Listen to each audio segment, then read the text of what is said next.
I wish I was like that, or I look like her, or he would like me. I gained a lot of weight, pero I don't think it was because of alopecia. Although that added to the whole insecurity thing. God, am I really going to do this? I know that they're gonna compare me to my mom. I know it's hard. Show business is not, it might be glamorous at first, but it's really, there's much more to it than that. What is a secret for looking young? Chemotherapy. Kinita na ninyong masaksihan din hilang sa Kausaman The 700 Club Bisaya. Musunod na!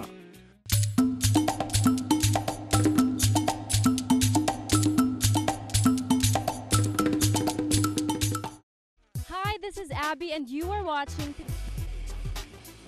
Mapa-hosting, acting, dancing, singing, modeling at directing, tila lahat ng talento ay binuhos ng kalangitan sa dalagang si Abby Asistio o Abibay sa kanyang mga kaibigan.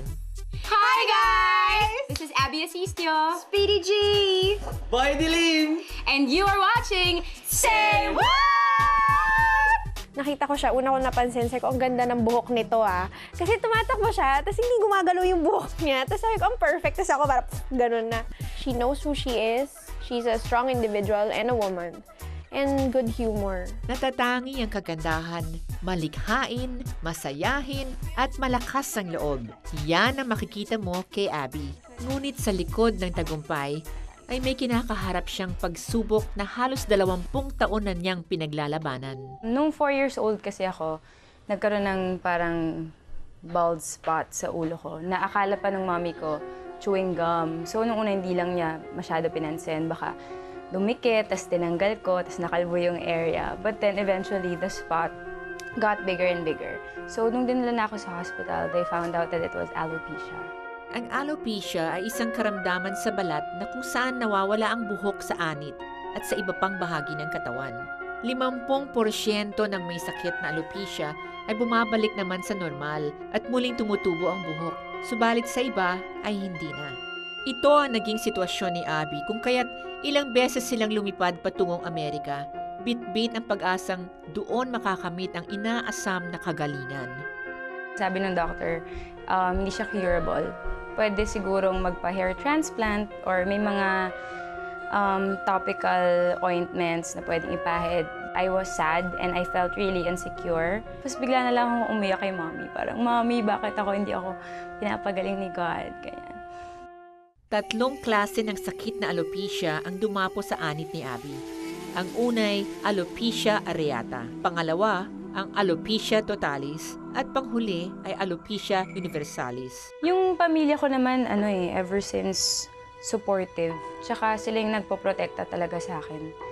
Na lalo na kapag, kasi hindi talaga mo maiiwasan. Lalo nung time na wala akong kilay tsaka pilik mata. Para talaga akong may sakit. Is she dying? Parang ganun. Kasi parang kawawa naman yung bata. Yun yung question ko before growing up. Bakit ako? Parang, I know a lot of people na nalalagas yung buhok or walang hair, pero lalaki sila. Pero bakit ako? Wala akong hair, I'm a girl, di ba? Tapos sasabihin pa, it's the crown and, crowning glory of a woman. Parang ako, so wala akong crowning glory. Yung mga ganun. So, yun, nakakasad. Dahil kakaiba ang pisikal na anyo ni Abby, nakatanggap siya ng pangungutya sa mga kaeskwela. One of my classmates, syempre, was just being funny and pulled my hat. So, parang ako, nung time na yun, tumatawa ako, ano ba? Ganyan-ganyan lang. But then, deep inside, syempre, I felt embarrassed. Tapos, I started getting teary-eyed. It's like with my hair, parang it's not something I show to people.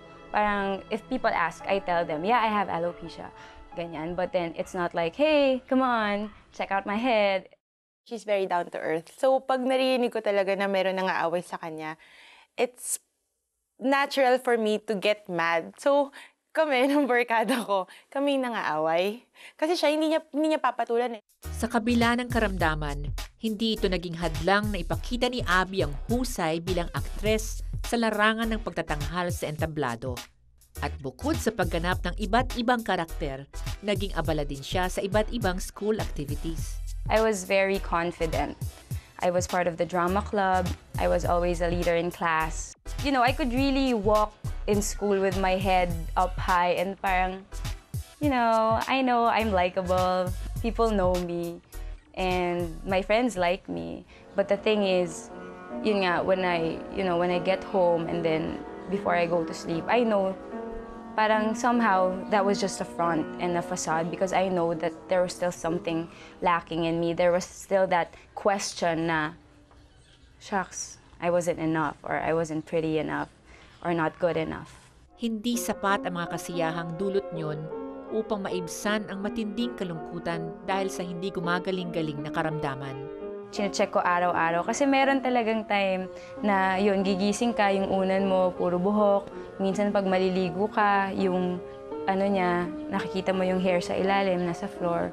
So nakaka-discourage na parang, shucks, nagpe-pray na nga ako or naggagamot na nga ako, ba't wala pa rin nangyayari?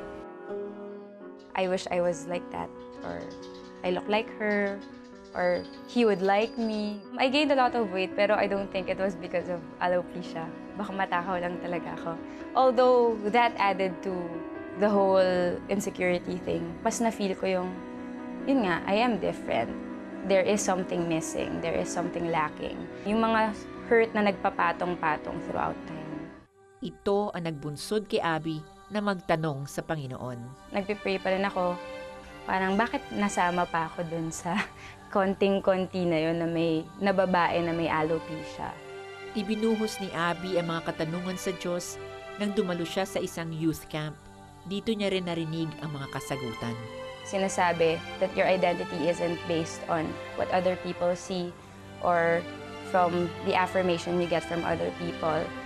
And I realized that I could get the security that I need from God. Kahit sabihin ng mga ibang tao or kahit nung dati, tingin ko sa sarili ko kulang, hindi ako ganun kapayat, hindi ako ganun kaganda, hindi marami yung buhok ko, konti lang. Si God, hindi niya ako nakikita ng ganun. He has great plans for me, even though I have my sickness. Ang narinig niyang matamis na salita ng Panginoon ay tumanim sa kanyang puso at ito'y nagbunga ng kalakasan, kasiyahan at maging kagalingan kay Abby. Alam ko medyo mababaw pag tinignan ng tao, pero sobrang laking bagay na sabihan ka ng ang ganda mo or special ka. And yun yung pinaka naramdaman ko nung binigay ko yung buhay ko kay Jesus. Biglang when I met God, you're my princess, you're worth waiting for, and you're special. Patuloy man siyang nakikipaglaban sa sakit na alopecia, ang higit na mahalaga para kay Abby ay ang pag-asang kanyang ibinabahagi sa mga tao simula nang makilala niya si Jesus. Part of the purpose that God has with me having this sickness is to inspire people and to share to them na, you shouldn't allow these small things to hinder you from living your life to the full. More than the beauty that people see on the outside, it's what's inside that matters. And really, yun naman yung tinitignan ni God. Pag tinatanong ako ng mga tao, ba't ang saya mo or ba't ang blooming mo? Naks, blooming daw ako. Sinasabi ko kasi alam ko kung kanino ako tatakbo para hanapin yung sagot sa tanong ko na, God, okay ba ako? Or God, maganda ba ako? Or God, pwede na ba itong mga ginagawa ko? I learned to accept how special my case is. Kasi, like, if I didn't have it, parang I wouldn't be the person that I am right now. She was already strong then.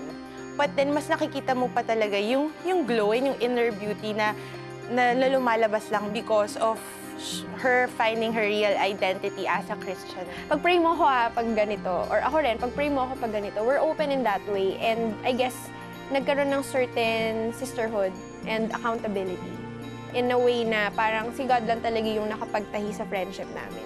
Sa ngayon, abala si Abby bilang direktor ng Abibay Productions at host ng mga TV show sa Flip TV. Binubuhos rin niya ang panahon at talento sa pagsusulat ng mga awiting pupukaw ng puso ng mga nakikinig. Itong isang kanta na to, Tagpuan, it means a lot to me kasi na-compose ko siya dahil napagdaanan ko siya. May joy doon sa paghihintay ko kasi alam ko na kahit gaano katagal ako maghintay, once dumating na yung person na nilaan ni God for me, worth it lahat ng paghihintay ko. Naniniwalang darating ka rin, pagsasamahin ng tadhana, makakapiling aking mamahalin, ikaw lang at ako habang buhay. Lahat para sa iyo ay iaalay sa ating tagpuan.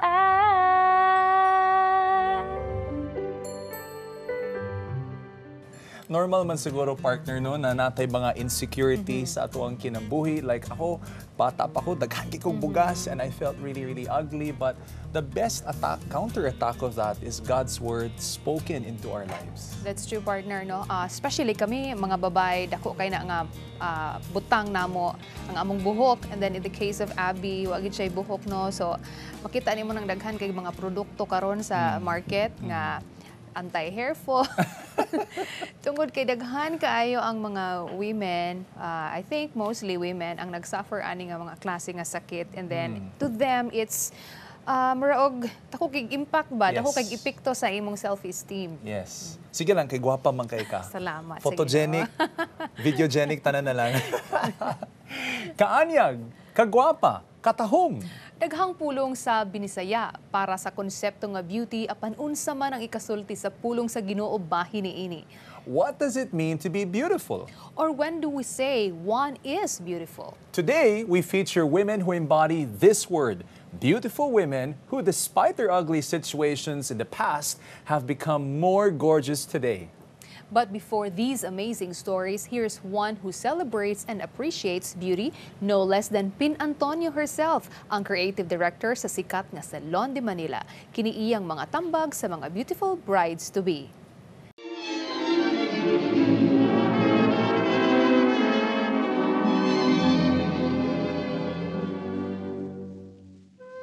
So, malapit ka nang ikasal. Worried about how you look during the big day? Huwag ka nang mamroblema. Dadami lang ang wrinkles mo. Ba't hindi ka magpa-hair and makeup consultation? Meet Pin Antonio, the creative director of Salon de Manila. Para ma-prevent mo yung nagiging problem, no, sa occasion itself, mas maganda i-try niyo yung consultation kasi na-avoid yung mga problemang like hindi mo gusto yung makeup, hindi mo gusto yung hairstyle. So kung sa consultation, magkakaroon kayo ng trial makeup, trial hairstyles. So mas nagiging easy for the bride and for the hairdressers and makeup artists to work together. We do this before, siguro 1 month before the wedding. Safe na yon. Teka, Miss Pin, ano nga ba ang ideal hair length for brides? The ideal length of hair, very workable na yung dito, yung shoulder length. But what if the bride has short hair, like you? Kung ganitong hair na short, ina-advise ko na dapat talaga mag-meet kami nung designer. Kasi may gown na bagay sa ganitong short. So, dapat hindi pwede rito yung Maria Clara look, no? Hindi pwede. Sa long hair, and then kung medyo chubby ang face, sinasuggest ko na medyo mag-leave lang ng konting hair in front.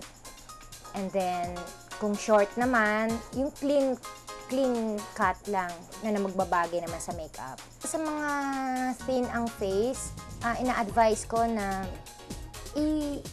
ano na lang, away from the face, yung hairstyle. Kasi kapag finol down mo yung hairstyle, so nako-cover na masyado yung face niya.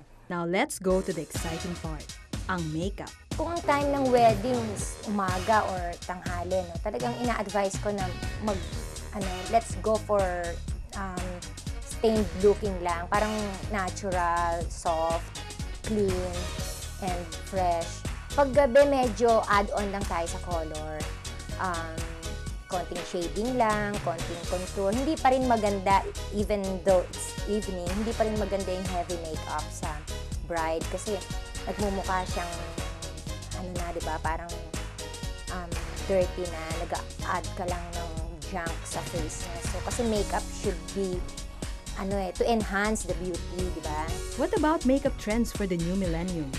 Ano kaya mauuso for brides?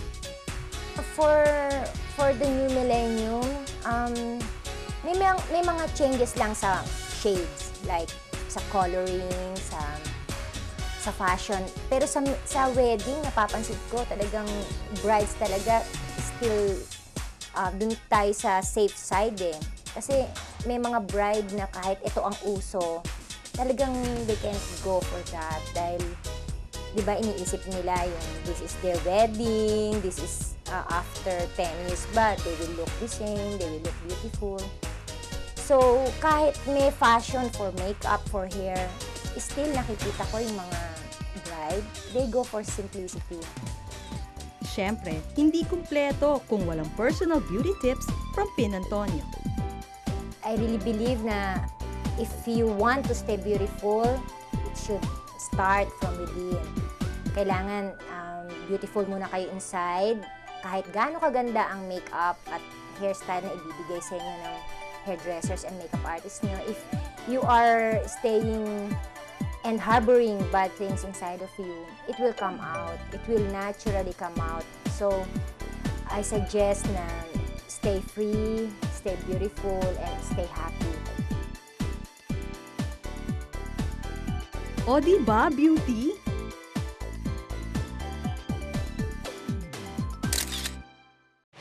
Talagang walang-wala. Kahit ano lang yung saging, niluluto namin yan para malagyan naman yung tiyan namin. Yun.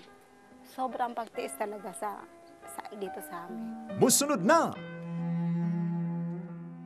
Mga igala namong Bisaya, narito na ang kausaban na 700 Club Bisaya. Kita na pong mga Bisaya karon ang bida. Mapapanood tuwing Sabado sa Cebu, Dumaguete, Iloilo, Bacolod, Davao, Tagum, General Santos at Zamboanga. Tutok na and be inspired every week dahil posible ang kausaban.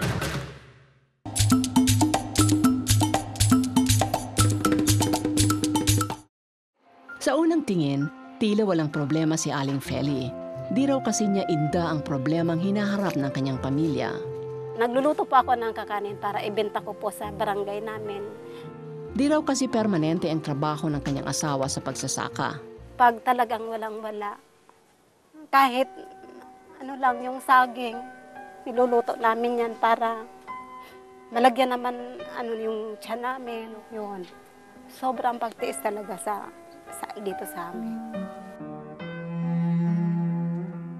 Kaya naman, nang mabalitaan niyang may libreng training ang Operation Blessing para sa basic technical course, hindi siya nagdalawang isip na sumali dito. Ang MOST o MOST ay tinatawag na Mobile Out of School Training. Ito ay isang technical course na ino-offer natin doon sa mga iba't ibang lugar dito sa Pilipinas, Metro Manila at sa mga provincial areas. Yung kurso, cosmetology, number 2, dressmaking, number 3, practical electricity, number 4, refrigeration and air condition repair.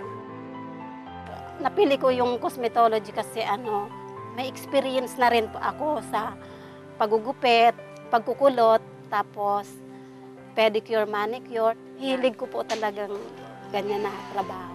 Yung anak ko nga po na nag-aaral ng electrical engineering, talagang doon ko po binubuhos yung kinikita ko sa pagpaparlor ko. At sa espesyal na araw na ito, sinamahan namin si Aling Feli sa graduation ng kanyang anak. Halos hindi siya makapaniwala na nakatapos na sa college ang kanyang isang anak dahil na rin sa kanyang pagsisikap at pananalig sa Diyos. Gusto ko lang pasalamat sa nanay ko kasi yun nga, ginawa niya lahat para mapatapos ako ng pag-aaral. Pero salamat. Sobra pong saya pero parang naghahalo. Lungkot at saya. Sa hirap na siyempre dinaanan namin, na paghihirap, nakapatapos din ako ng kolehiyo. Marami pong salamat na naitulong ng Operation Blessing para sa aking pamilya po. Ngin jud kaayo ang ginabuhat nato din sa Operation Blessing kay doon na tayo mga livelihood programs that teach women on how to start a beautiful business to help others become beautiful also. And you can be involved in the beautiful process of extending a lending hand to so many brothers and sisters who are in need today. You need to start with a beautiful heart. And so, amo tamong gina-encourage to be part of Operation Blessing by giving, because what you give blesses generations after generations of families. God bless your heart as you give. God, am I really going to do this? I know that they're going to compare me to my mom. I know it's hard. Show business is not, it might be glamorous at first, but it's really, there's much more to it than that. Musunod na!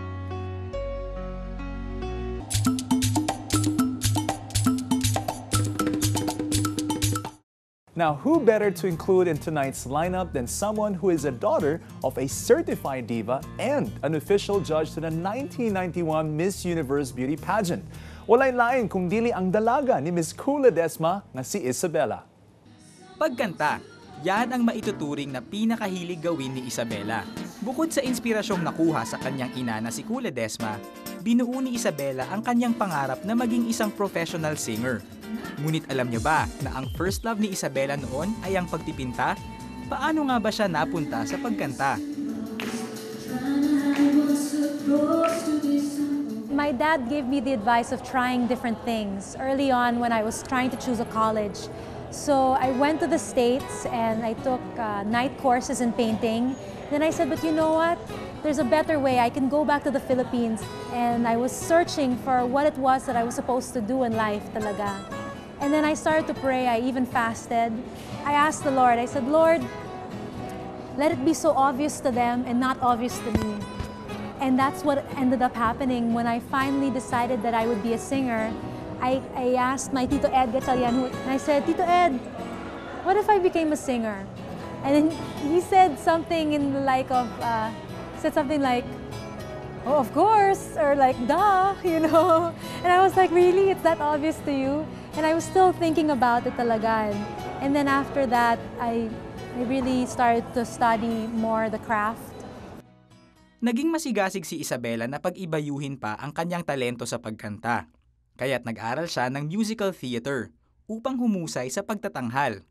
Ngunit habang tumatagal ay hindi naging madali para kay Isabela ang ipagpatuloy ang napiling karera.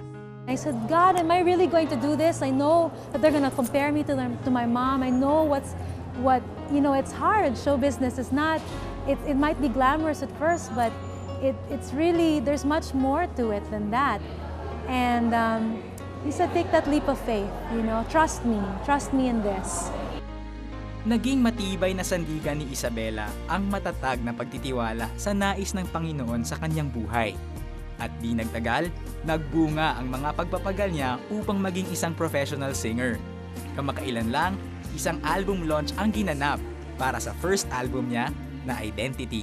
This album is something that was really born out of a whole bunch of those experiences, traveling and learning from different people, but also my intimate time with the Lord. Kasama ang ilan sa mga malalapit sa puso ni Isabela, nais nilang ipabatid sa kanya ang kagalakan sa matagumpay na pagtamo niya sa kanyang pangarap.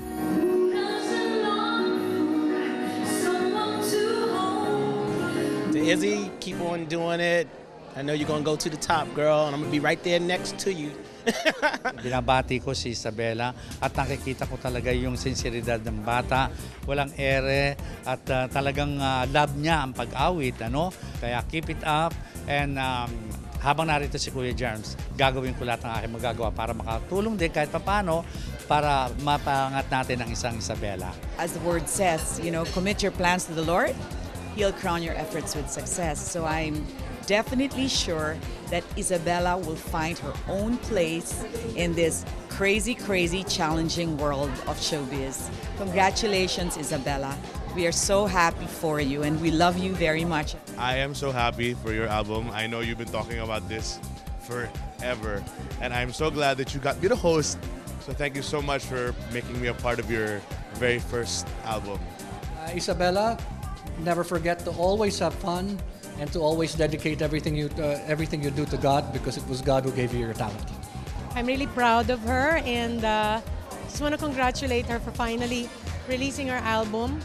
Most of the songs here are written by her. I'm so proud of her that, alam mo naman ako, hindi ako marunong gumawa ng kanta eh. Paputol-putol lang. But Isabella's got it. So, congratulations, Is.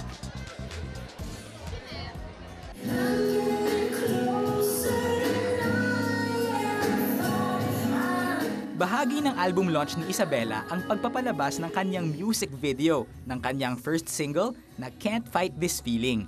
Mapapansin din na nagawa pa din ni Isabella ang hilig sa pagpinta dahil puno ng kanyang mga artworks ang buong lugar.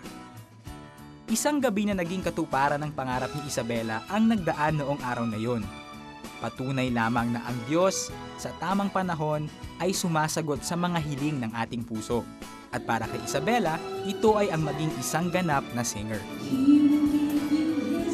I realized that when God wants something to happen in your life, you won't be able to stop it, you know? When everything aligns, you're just meant to walk through the doors and do your best, no? In each situation. God's timing is a wonderful thing. I think that you just have to let go sometimes and let God do His thing. And what is a secret for looking young? Chemotherapy. Musunod na! Hay, ang buhay, paikot-ikot lamang. Minsan sa itaas, minsan sa ibaba. Minsan o madalas, walang-wala talaga. Buti na lang, may kaibigang makakausap. Kahit malayo ka man, pwede mo kaming tawagan. 1-800-1888-8700. We're here for you, 24/7.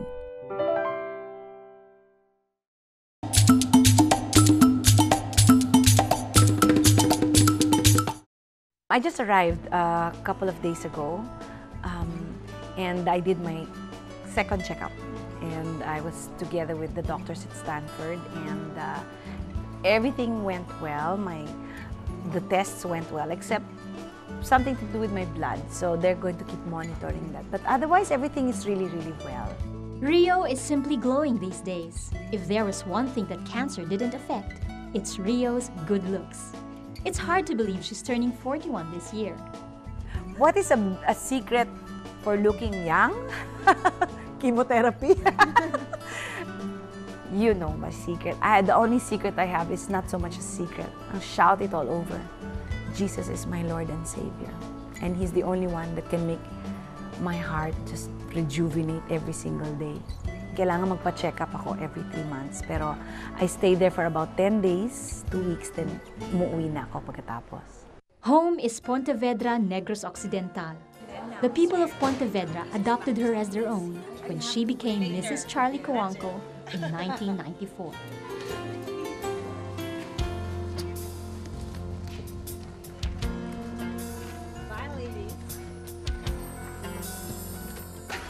This is about 45 minutes south of Bacolod, and I'm the vice mayor here. My husband Charlie is the congressman of the 4th district. Holding public office is a big responsibility, but family remains a top priority. Number 1 is really God. Number 2 is your husband, and number 3 are your children. Our relationship has become so much better because it is not a relationship based on yung galing namin. Because hindi kami magagaling. But ang relationship namin is based on what can please the Lord. And when we do that, the Lord just blesses our relationship. Mothering is something that comes naturally for Rio. Like most moms, she's very proud of her 2 adorable toddlers, Jaime and Claudia. We like to play a lot. We tell stories, joke around, but more than anything, reading books to them. And we've got a lot of books. Daniel, David, plenty Bible stories. Kasi alam mo, this has nothing to do with me being religious or anything. That's the last thing I am. I am not religious. But there will always be time for them to learn about other books outside of the house. So I will spend my time teaching them about the things I know about the Lord. That becomes more important because, I don't know what is to come. I want to make sure that the foundation that they have is right. I like it here because my children know what a cow looks like. They know what a dragonfly looks like. Life is more simple here, and yet it's not. You just know that there are a lot of people also that you can help. That's the reason why she decided to run for office in 1998. I'm like the mother, and I bring in the words of the Lord. It's the children of Pontevedra, medical missions. That's what I can do. That's really the way I can help. But it's a good tandem, kami ni Charlie, because he does the infrastructure and all these buildings, and I take care of the needs of the heart. Politics is a very ungrateful kind of a job, but what's important is that when you don't do it for people, what's more important is you're doing it because you're doing it for the Lord. There you win points and the points don't get lost. So when you do your job, you're not expecting a thank you from anybody. But the best part about Pontevedra is that you get a thank you constantly. Since her bout with cancer, Rio has taken another motherly task, caring for cancer patients. It's not so much what you say in the beginning. It's just what you pray with them.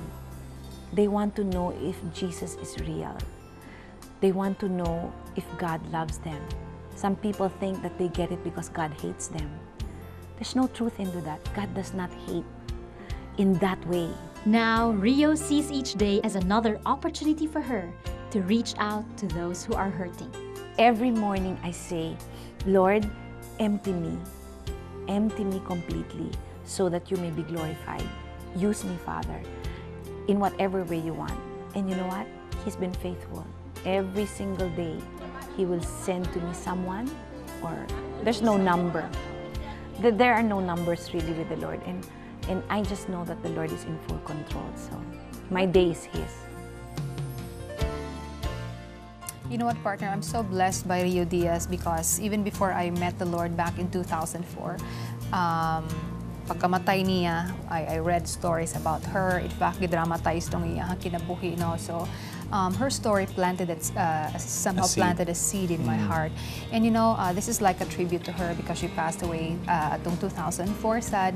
Unya, makitaan gyud nimo nga ang iyahang kinabuhi no nag-reflect gyud kung unsay tinud-anay nga kagwapahon kay she was a beauty queen. She was the sister of Miss Universe Gloria Diaz.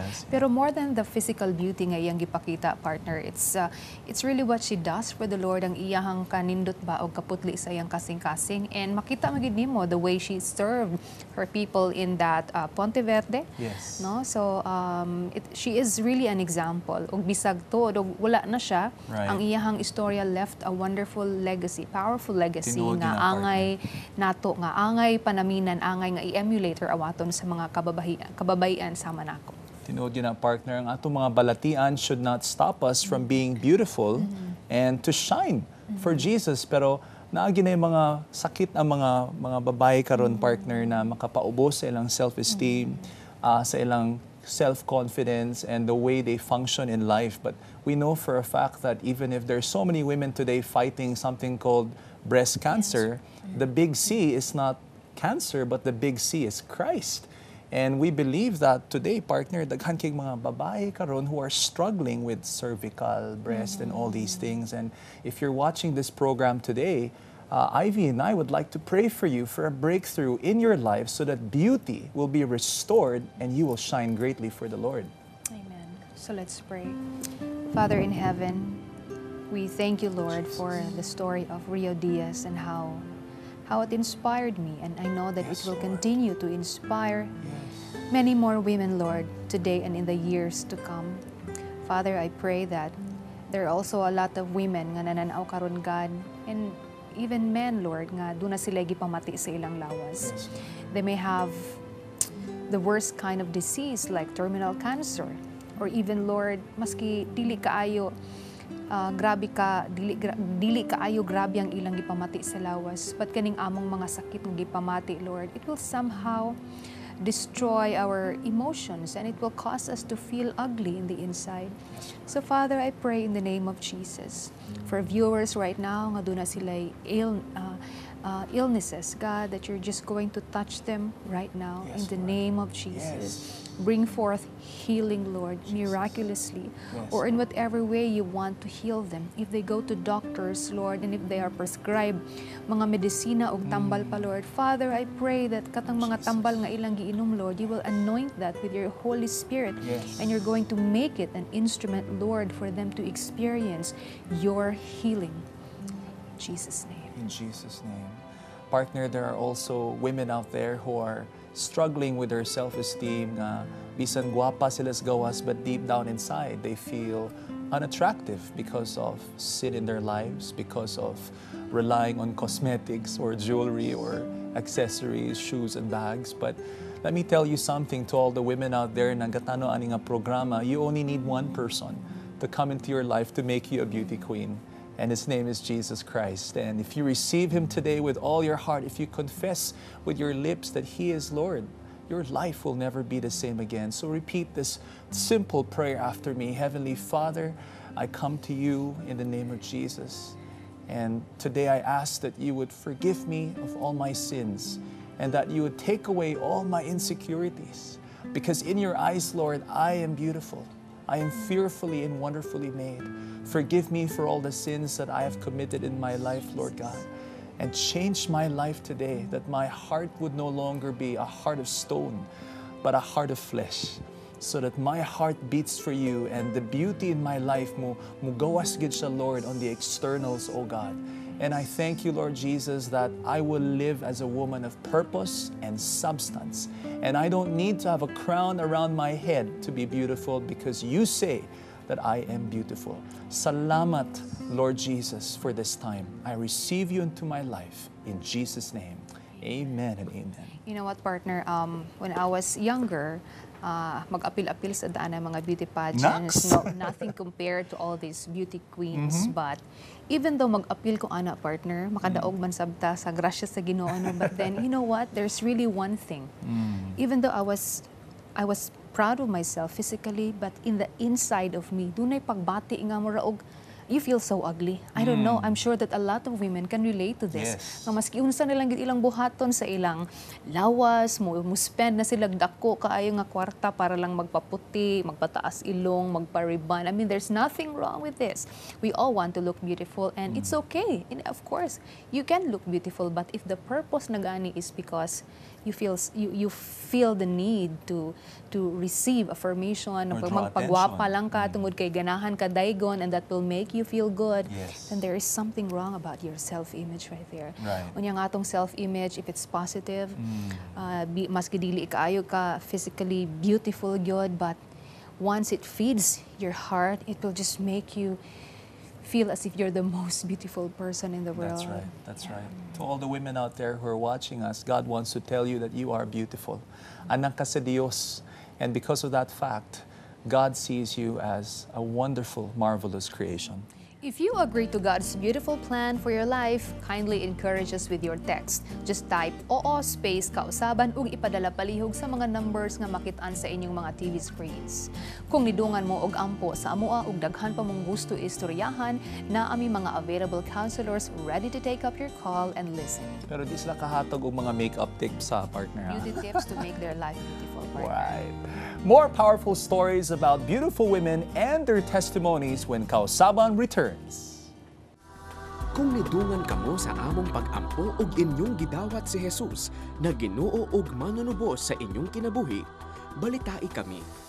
Mag-text oo space kausaban ug isend sa among smart number 0947-606-8060, Globe number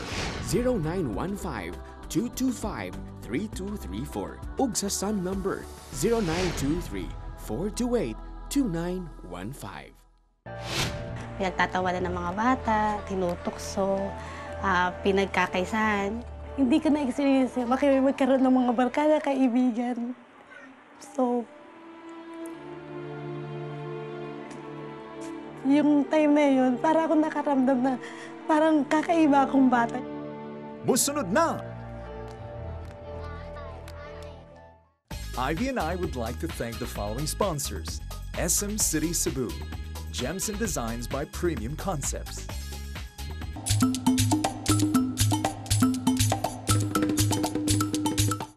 Na-meet ko yung husband ko, college pa lang kami. We decided, eto na yun. I mean, it must be love. 2 years later, we got married. I was a stay-at-home wife. I raised the kids while he went off and became a leading name in Philippine theater. Tapos nag-join pa siya sa TV, so lalo siyang naging popular. I was actually very, very, very, very happy. And I was very, very content na housewife lang ako. Ang linis-linis ang bahay ko, ayos ng mga kids.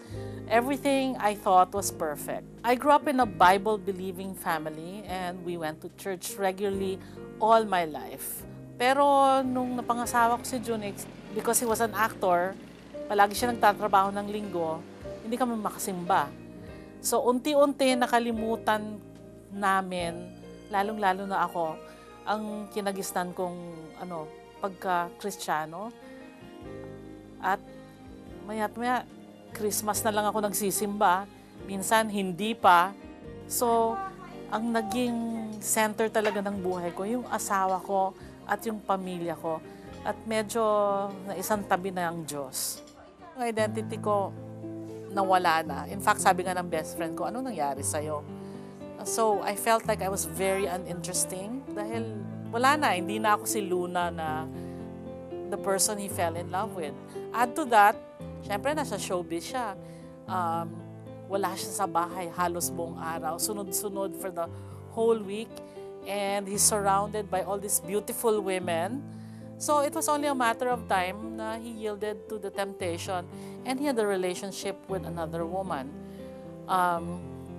Being very prideful, I couldn't take that. And the marriage broke up. Siyempre, ang feeling ko noon, really betrayed. I mean, I felt that I gave up my entire life for this man and he did this to me. I was really, really miserable. But that's when my upbringing kicked in. And the first person I thought to see was a pastor. Ang turning point ko, in fact, ay dahil sa isang sermon niya tungkol sa forgiveness. I remember pumunta ako sa bahay ng mga kaibigan ko, si Mari at saka si En Changkaimo, and sinabi ko sa kanya, ayoko na. I mean, ayoko na magalit. Ayoko na. Pero hindi ko mahinto yung pagkainis, pagka-bitter. Hindi ko kayang mag-isa. And tita-titang, Kaimo, ang mami ni Mari, took me aside and we said a little prayer. And I would like to think na nagbalik loob ako sa Diyos. Ang daming adjustment na kailangan gawin. I had never worked in my life. So, kailangan maghanap ng trabaho. Kailangan mabuhay at matutong maghanap buhay. Nung unay nagtrabaho si Luna sa Repertory Philippines. Pagkatapos ay naging sekretarya siya ni Celia Diaz Laurel. Noong panahong ang asawa nitong si Doy Laurel ay Vice President ng Pilipinas. So, nagkaroon ako ng confidence na kaya kong mamuhay ng mag-isa at magkaroon ng capacity to earn my own living. Pero syempre, aside from earning my own living, ibabalance mo na nanay pa rin ako eh. Sanay yung mga anak ko na nasa bahay ako palagi. Tapos biglang wala ako sa bahay. Yung eldest ko na son was very resentful of it and you could feel it. Sinasabi niya sa akin na, Mom, you're never home. So I started making adjustments. Ang nangyari, ako hindi natutulog kasi pag umuwi ako ng 2:00, ang ginagawa ko, hindi na ako matutulog hanggang maggisingin ko sila para pumunta sa school. Gigisingin ko sila, papakainin ko sila ng breakfast, bibihisan ko sila, isasakay ko sila sa school bus, tapos saka na lang ako matutulog. Palipat-lipat ko ng trabaho. Kasi naghahanap ako ng trabaho na pwede kong i-balance yung family life ko sa work life ko. Until nag-start ang trumpets. And nagbalik teatro ako in a big way. Dahil nagkailangan sila ng administrator. I felt na yun ang calling ko kasi yun ang backgrounder ko. At ang pinakamalaking nangyari sa akin doon, isang araw, pinilit kami ni Odi Himora na sumulat ng isang play. Bago nun, ang sinusulat ko lang press release at saka mga business letters. Pero Jaime Del Mundo was asked to write The Lion, the Witch, and the Wardrobe. Si Jaime naman ay isulat yung play kung hindi ako kasama dahil pareho kaming fan. Ang nangyari, sinulat nga namin together and it was a really, really big hit. And that started the ball rolling. Pagkatapos ng Lion and Witch and the Wardrobe, Jaime and I wrote Little Mermaid. Naging hit rin yon and he and I won an Aliw Award for Best Musical for that one. Tapos sunod-sunod na, naging Young King and then people started getting me to write scripts here and there. Sa awa naman ng Diyos, through His great bounty and grace, palagi ako nagkakaroon ng projects. At ngayon, madaming horizons na nag-open. I mean, kung hindi pa ako nagtrabaho, hindi ako makakatravel. I've been to Australia, Japan, Cambodia, Mongolia, Malaysia, miski na sa Pilipinas, kung saan-saan ang sulok ako nakakaabot dahil sa mga writing assignments. So, my cup runneth over in many, many ways. At ang icing pa nun is na-restore ang relationship ko sa ex-husband ko. Hindi kami nagkabalikan, pero katulad ng kanta ni Twyla Parish na even if you never do return, still I would have learned to love you better. And I have, because in fact, nawiweirdan nga yung mga tao kasi he's my best friend. And even if he lives abroad, we're in constant communication. I discovered God again in a major way. And I discovered that no one can be the center of your life except God. And that's a big thing. Second, I found myself. Na-realize ko kung ano yung calling ko sa buhay. Ang relasyon ko sa mga anak ko is very, very strong, very, very solid. We are friends as well as parents. I mean, I'm a parent as well as their friend, and they're very, very open to me. My life has been restored 100-fold. The blessings restored to me are a lot more than I had when I started. All because yung sentro ng buhay ko nag-shift mula sa isang tao lamang, sorry Junix, to the only person who could really be a true center of your life. And that's Jesus Christ. Has there ever been a time in your life nga kanang mutanaw gani ka sa salamin o niya imong makita murag wala ka kaila sa imong kaugalingon, maski unsa na lang ang imong gibuhat to look beautiful and to feel confident pero wala lang gihapon? I know how it feels because nakasuway sab ko ana. But really the only thing that caused me to feel confident, real deep confidence is when I gave my life to Jesus and akong nasabtan nga ako gigihugugugma day ko pag-ayo sa Ginoo. And when I realized that, diha nagsugod na akong gituhuan nga maski unsang imong physical nga itsura, God loves you. Pareho kang Luna, si Tess ni bati sad og low self-esteem kini tungod kay biktima siya sa third-degree burn. Atong diskubrihon kung nganong masking sunog ang parte sa iyang ulo, maingon gihapon nato gwapa ang usa ka Tess Caldito. Umuwi yung father ko. Tapos tulog lahat. Incidentally, natamaan niya yung gasera. Lumakad yung apoy. Tapos ako naitakbo ako ng hospital. Lumaking mailap sa tao si Tess dahil sa natamong aksidente sa kanyang ulo. Nagkaroon siya ng third-degree burn noong sanggol pa lamang, kaya't nasunog ang buto sa kanyang bumbunan. Naka-experience na ako ng pinagtatawanan ng mga bata, tinutukso, pinagkakaisahan. Hindi ko na-experience yun. Magkaroon ng mga barkada, kaibigan. So, yung time na yun, para akong nakaramdam na parang kakaiba akong bata. Dahil dito, ay naging mababa ang tingin ni Tess sa kanyang sarili habang lumalaki. Sabi ng kaaway sa akin, matalunan ka. Dapat magpakamatay ka na lang, wala ka naman silbi. Mismo yung sarili ko, inaano ko na, huwag na lang ako lumabas ng bahay, kaysa masaktan ka, kaysa may marinig ka ibang salita. Bunsod ng labis na kalungkutan dahil sa kanyang kondisyon, naisip ni Tess na magpakamatay na lamang. Dahil sa galit, sa gulo ng isip ko, at yung pakiramdam na kawawa naman ako, gano'n. Gulong-gulo yung isip ko, parang pakiramdam, yung tingin ko na sa paligid ko, nung night na yon is ang dilim-dilim na talaga. Sa gitna ng magulong pag-iisip ni Tess ng gabing yon, ay naisipan niyang tumawag sa 700 Club Counseling Center. Sabi ko, kailangan ko na may kausap. Kailangan ko na may magka-counsel sa akin. Sinabi niya na mahal ka ng Panginoong Jesus at hindi niya nais na makita kang nahihirapan. I was crying that night while she was praying for me. Because sabi ko, naramdaman ko yung Spirit ng God. Na mahal ako ng Lord. Pagkatapos maipagdasal, ay nawala kay Tess ang mga takot na kinalakihan niya. Natanggap niya ang kanyang sarili sa paniniwalang siya ay mahal ni Jesus. It was then na-realize ko how lucky I am and blessed na may higit na nagmamahal sa akin. At yun yung landlord. Pangalawa na yung pamilya ko. Kung dati ay malayo sa mga tao, ngayon ang pakikisalamuha ay naging madalas na gawain ni Tess sa pamamagitan ng pagtulong sa ibang tao. Hindi ako naiilang sa mga kilos ko, sa mga nararamdaman ko. Masaya-masaya yung kalooban ko na nagagamit ako ng Panginoon at talagang parang buong-buo ako. Ang pagmamahal ni Tess sa kanyang sarili at sa ibang tao ay lubos na ipinagpapasalamat niya kay Jesus na siyang nagturo at nagbago ng kanyang buhay. Panalo kay Jesus kahit anong laban ng buhay ko.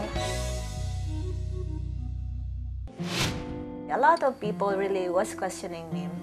Especially on my intentions on doing livelihood. But I really prayed about it that God will purify my heart. Because whenever I talk about livelihood, I talk about our bounty. The livelihood that I teach is about being blessed. Musunod na!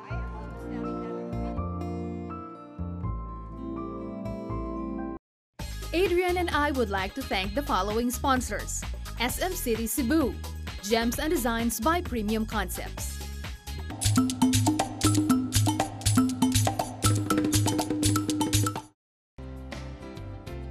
Ang mga likas na yaman sa ating bansa ay isa sa mga biyaya ng Diyos. Nararapat natin itong pahalagahan at gamitin ng wasto para lubos na mapakinabangan.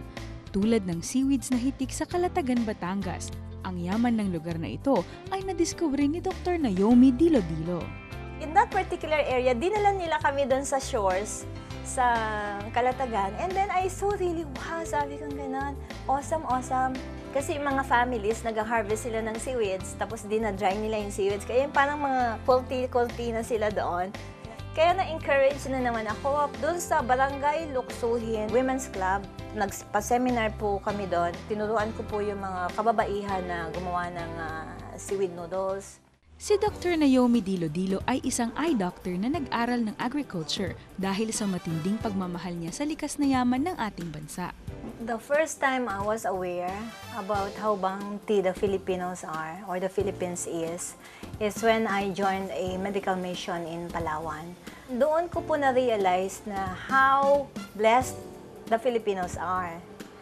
Kaya doon po na-steer yung interest ko na kung ano yung pwedeng gawin doon sa mga raw materials na nanggagaling dito sa Pilipinas. Nag-research po ako kung ano pwedeng gawin ng mga byproducts out of the Filipino raw materials. Gamit ang natural, organic at indigenous materials, nakagawa rin si Dr. Naomi ng crystal oil, laundry soaps at dishwashing liquids.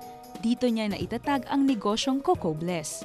Itinuturo niya ang proseso ng paggawa sa mga kababaihan sa komunidad upang magkaroon din sila ng karagdagang mapagkakakitaan. Ngunit sa kabila ng tagumpay na tinatamasa ni Dr. Naomi ngayon, isang bagay ang muntik ng pumigil sa kanyang adhikain. A lot of people really was questioning me, especially on my intentions on doing livelihood. But I really prayed about it that God will purify my heart. with all the intentions that I have. So I have to move on and move on. Kaya nga sinasabi kong I don't do the business part eh. I am really doing more on the ministry and the advocacy side. Because whenever I talk about livelihood, I talk about our bounty. The livelihood that I teach is about being blessed. Dahil sa aktibo niyang pagsasagawa ng pagtuturo ukol sa tamang paggamit ng likas na yaman, tinanghal si Dr. Naomi Dilo-Dilo na isa sa 111 successful agri-entrepreneur noong 2009 ng Department of Agriculture. Bunga ng matinding layunin na makapag-ambag ng kaalaman sa napusoang bukasyon, patuloy si Dr. Naomi sa paggawa ng iba't ibang agricultural products. Parte din ng kanyang aktibong pamumuhay ay ang pagsali sa mga health missions sa iba't ibang lugar dito sa Pilipinas. The best way to share my blessedness is for me to join the missions of the Christian Light Foundation. We give medical services. Bilang isang social entrepreneur, anumang kaalaman at kakayahang meron si Dr. Naomi ay patuloy niyang gagamitin upang makatulong sa ibang tao. Ito'y nag-uugat sa naranasan niyang pagmamahal ni Jesus na gusto rin niyang ibahagi sa kapwa Pilipino. Greatest secret I have to say is knowing who I am before my God and knowing who my God is. In all the things that I am doing, lagi kong pinaparating the message of God to us and how God really wants to touch our hearts in ordinary, simple ways, yung pang-araw-araw na pamumuhay natin. Partner, nakadungog ka ng expression bitaw nga ang usa ka tawo mas mogwapo ug mogwapa kung siya buutan, unya mapinanggaon pagyud, unya matinumanon pagyud. Tinuod yun na, partner. Uy, in fact, I hope na ingana sa ng comments akong asawa sure, bahin sa kuha ba. But seriously, partner, I think in a way it's true na mogwapo ang usa ka tawo.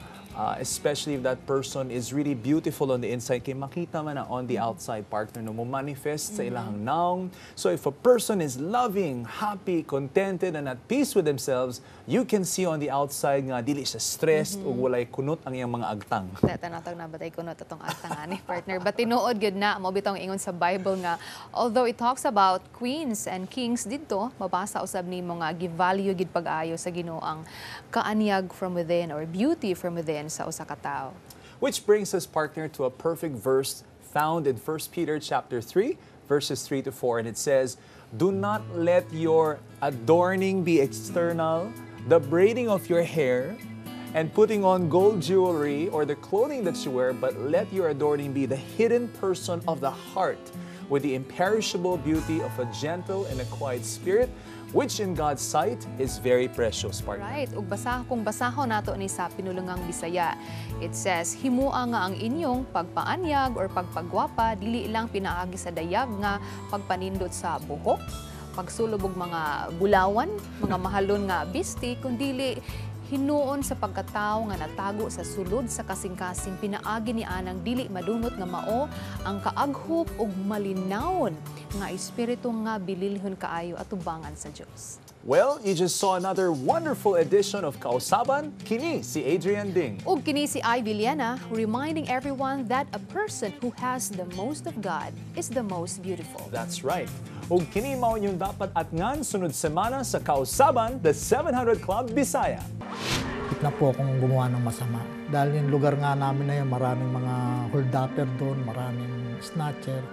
Parang naano na po ako na kukumbinsin na akong gumawa, sumama noon. Pero at the time, wala akong magawa kasi mahirap pa eh. Sabi ko, pag kami na may pera, babayaran ko ang tao na papatay sa lahat ng magulang nila, nang pumatay sa magulang ko.